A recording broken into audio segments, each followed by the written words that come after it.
दोस्तों, हमारे उद्धारकर्ता प्रभु यीशु मसीह के मधुर नाम में आप सबों का हार्दिक अभिनंदन है और आप सबका मैं तहे दिल से धन्यवाद करता हूं कि आप सब ने मेरे वीडियोज़ को देखा और मुझे जो सहयोग और प्रेरणा दी, इसके लिए मैं सदा आभारी हूं।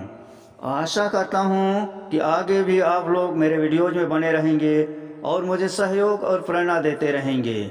आइए आज हम निकोदेमुस और यीशु के बीच में जो वार्तालाप हो रहा है उस पर मनन करेंगे, जो हमें मिलता है यूहन्ना रचित सुसमाचार अध्याय 2 के 23 से अध्याय 3 के 21 तक में।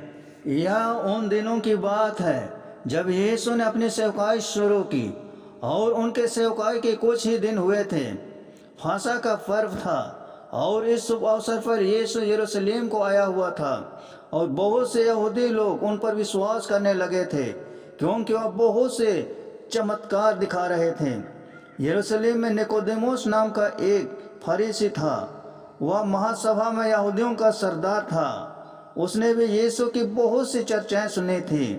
वह जानना चाहता था कि आखिर यह यीशु कौन है और वह ऐसे चमत्कार के काम कैसे कर रहा है। इसलिए वह यीशु से मिलने के लिए बहुत उत्सुक होता है।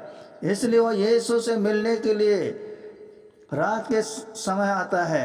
वह रात को ही यीशु से मिलने के लिए क्यों आता है? क्योंकि उसे डर था कि अन्य फरीसी और धर्म गुरु जो यीशु पर विश्वास नहीं करते हैं, वे अगर उसे देखेंगे तो वे क्या सोचेंगे।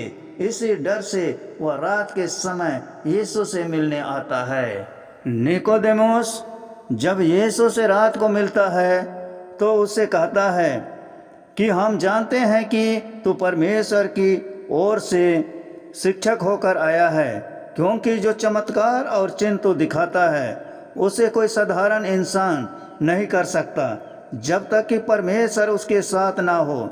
निकोदेमुस की बात सुनकर यीशु ने उससे कहा, एक इंसान को परमेश्वर के राज में प्रवेश करने के लिए नए सिरे से जन्म लेना जरूरी है।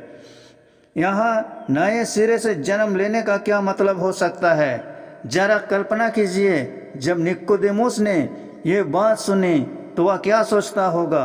वह सोचता होगा कि यह कैसे हो सकता है? क्या एक इंसान बूढ़े होकर पुनः अपनी माँ के गर्भ में प्रवेश कर सकता है और नए सिरे से जन्म ले सकता है? जी हाँ, आपने सही सुना। निकोदेमुस ऐसे ही सोचता है और वह यीशु से कहता है, क्या कोई इंसान बूढ़ा होकर पुनः अपने माँ के गर्भ में प्रवेश कर सकता है और नए सिरे से जन्म ले सकता है? तब यीशु ने नए सिरे से जन्म लेने का मतलब समझाया कि एक इंसान को जल और पवित्र आत्मा की शक्ति से दोबारा जन्म लेना होगा, अर्थात पवित्र बपतिस्मा के द्वारा। जब तक एक इंसान बपतिस्मा नहीं लेगा, वह स्वर्ग के राज्य में प्रवेश करने नहीं पाएगा। बपतिस्मा क्या होता है? यूहन्ना बपतिस्मा दाता के समय में बपतिस्मा का अर्थ होता था पानी में डुबकी लगाना।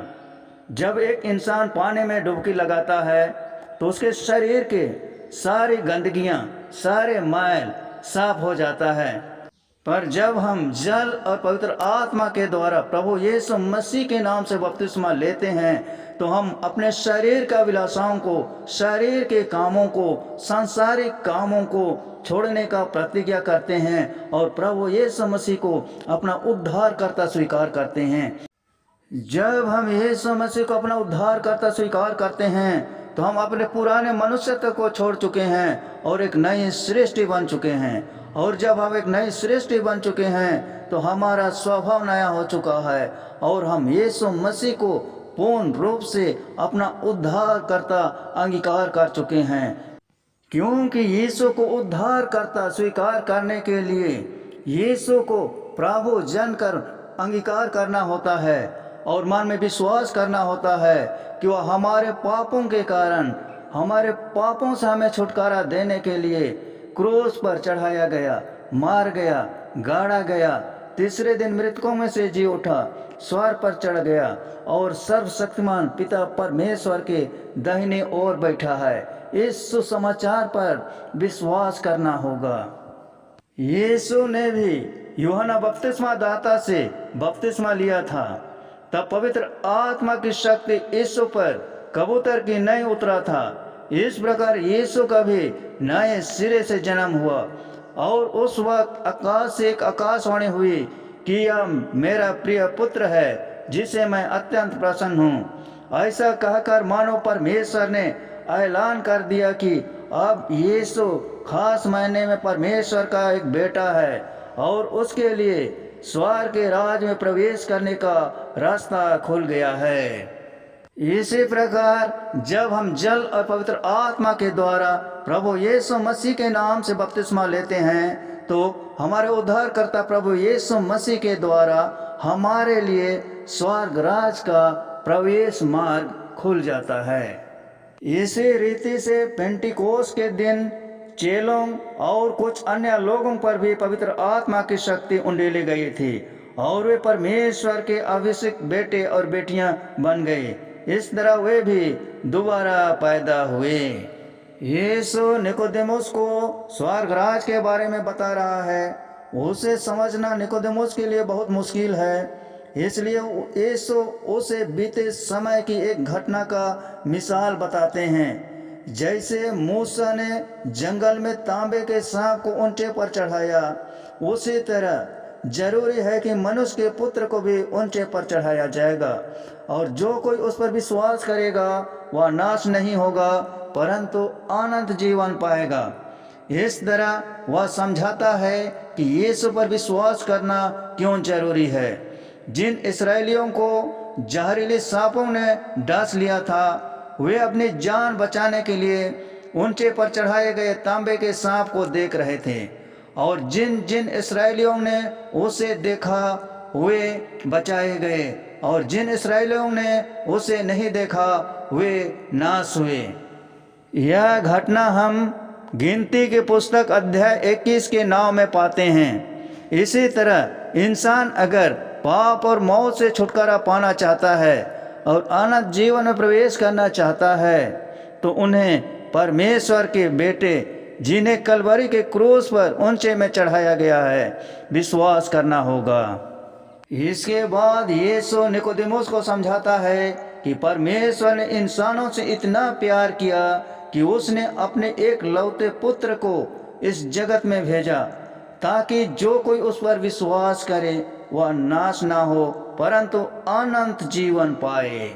आगे यीशु निकोदेमुस से फिर कहता है परमेश्वर ने अपने पुत्र को दुनिया में इसलिए नहीं भेजा कि उसके द्वारा दुनिया के लोगों को दंड की आज्ञा दी जाए परंतु इसलिए भेजा कि उसके द्वारा दुनिया के लोग उद्धार पाएं।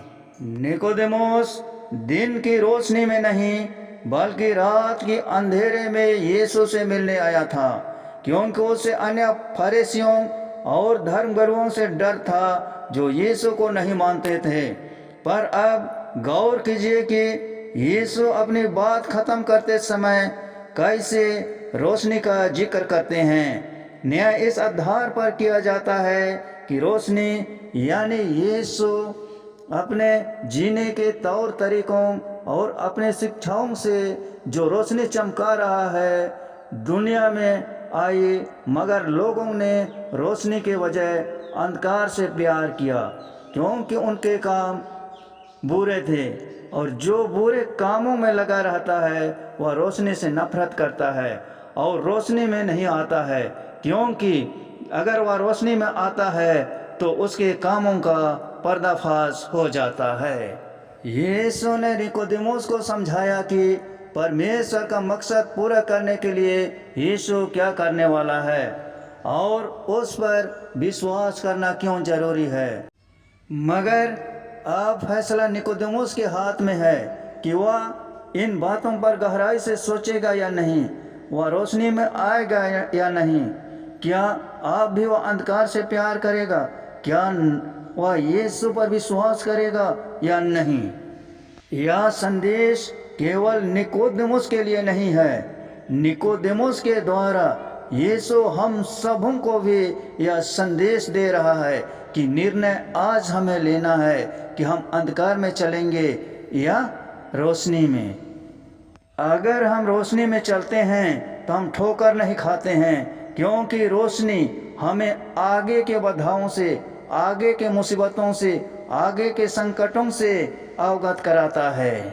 पर जब हम अंधकार में चलते हैं तो हमें आगे का रास्ता दिखाई नहीं देता है और हम ठोकर खाते हैं। यीशु ने हमें चुनाव करने का अधिकार दिया है कि हम रोशनी में चलें या अंधकार में, यह पूर्ण रूप से हमारा अपना अधिकार है। इन बातों के द्वारा हमारे उद्धारकर्ता प्रभु यीशु मसीह हम सबों को बहुत से आशीष प्रदान करे। आमीन।